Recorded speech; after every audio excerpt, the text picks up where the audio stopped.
최근 강릉의 한 정형외과 의원에서 집단 감염 사태가 발생하며 파문이 일고 있습니다. 사망자를 포함해 누적 환자가 20명이 넘었는데 왜 이런 사태가 벌어진 건지 사회정책부 차정승 기자와 따져보겠습니다. 차 기자, 감염 추정 환자가 1명이 더 늘었더라고요. 이분들 건강 상태는 괜찮은 겁니까? 네, 지난달 28일 문제의 정형외과에서 집단 감염이 발생한 이후 오늘 1명 더 추가돼 12일 만에 23명의 감염 증상자가 나왔는데요. 이 환자들은 발열과 극심한 두통과 그리고 또 의식 저하 등의 증상을 보였고 60대 남성 한 분은 숨졌습니다.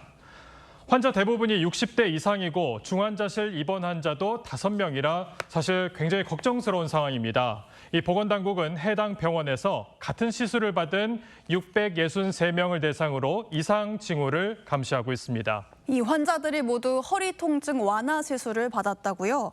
그런데 이 시술로 해서 어떻게 감염으로 이어진 건지 취재가 좀 됐습니까? 네. 뼈 주사로도 흔히 불리는 신경 차단술을 받았는데요. 이 허리 신경 주변에 스테로이드 주사를 해서 주입을 해서 염증과 통증을 줄여주는 시술입니다. 하반신 밑으로 완전히 저리고 막 아파가지고 차 타기도 힘들었어요. 14일에 한 번씩 주사를 맞춰주더라고요. 6개월 되니까 거의 그 중간부터 아프지 않았어요. 아직 역학조사가 진행 중이지만 환자와 의료진에게서 이 황색 포도알균이 검출됐습니다. 이 보건당국은 약물 주사 등 시술 과정에서 균이 혈액으로 유입됐을 가능성을 보고 있습니다. 황색 포도알균은 건강한 사람 30%의 이 피부와 코, 입 등에서도 발견되는 흔한 세균인데요.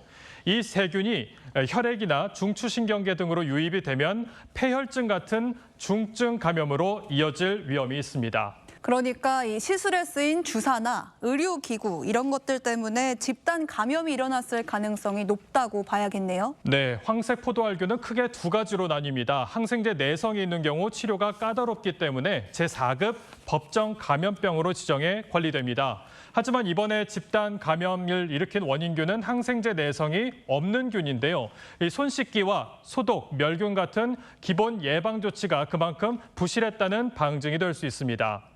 손 위생만 신경 써도 황색 포도알균으로 인한 폐혈증이 3분의 1 수준으로 감소한다는 연구 결과도 있습니다. 주사한 주사 물질들을 희석하거나 분주하는 과정에서 오염이 있었을 가능성도 있고 수액과 같은 주사제를 맞는 경우에 그 주사제를 만드는 과정에서 오염이 일어났을 가능성도 있습니다. 오염된 의료 도구로 인한 감염은 후진국형 의료사고로 볼 수 있는데요. 2022년 기준 수술 100건당 0.78건으로도 드물지만 꾸준하게 발생하고 있습니다. 해당 병원이 입소문이 나서 환자들이 몰렸다고 하던데 정작 관리가 소홀했던 거 아니냐 이런 의혹도 나오죠. 네, 병원 측은 정해진 용법과 용량을 지켰다 이런 입장으로 전해졌습니다. 이 감염과 관련해서도 과거 주사기를 소독해서 재사용한 적도 있으나 최근엔 모두 일회용으로 썼다고 주장하고 있는 걸로 전해졌습니다. 강릉시는 해당 의원 직원 6명에 대해 이 감염병 예방 교육이 제대로 실시되지 않았다는 점을 포착해 조사하고 있고요.